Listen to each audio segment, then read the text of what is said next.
Hello everyone, here's a patient post surgery. It's been a week post his surgery and he presented to us this way. The image on the left clearly shows that he had maxillary retrognathism. His bite, he also had something called as in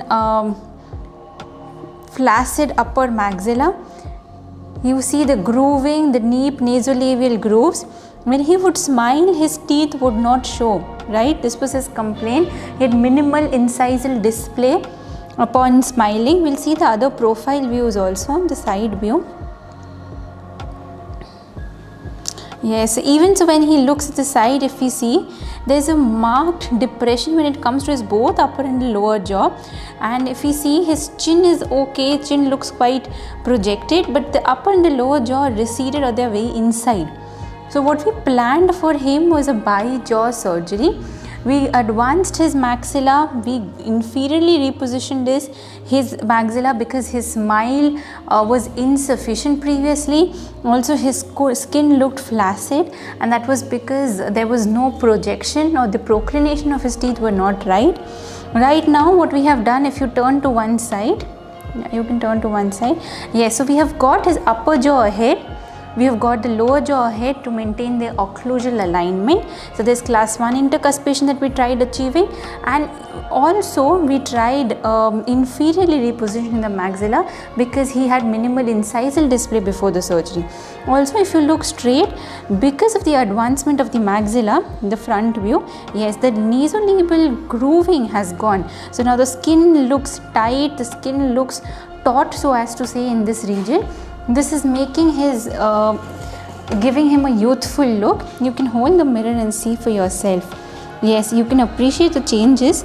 This was you before the surgery. You had loose skin, the grooving was very prominent. Your upper and lower lip, almost there was no lip show. Yes, and now if you see, the groovings have gone. That's because you have advanced the maxilla. We've inferiorly repositioned it because there was no smile earlier. Okay, also we worked on the lower jaw because if the upper jaw is got ahead, we have to maintain an occlusion. That is why we've got the lower jaw ahead as well. So we've done a Le Fort 1 surgery and a BSSO, a bi-jaw surgery, such that both the jaws move in alignment, your functionality is maintained, aesthetic concerns are corrected. You can see the side view as well. You will be able to appreciate it better. Yes, you can see in the side view. Yeah, both the side views you can see the angle between the nose and your upper lip, okay, the nasolabial angle was almost a straight line. There was no projection of your upper lip. The upper lip was not seating on the upper teeth because the upper teeth did not have any proclination. It was falling flat and it was way intruded. So we have worked on the maxilla. We have also got the lower jaw in alignment.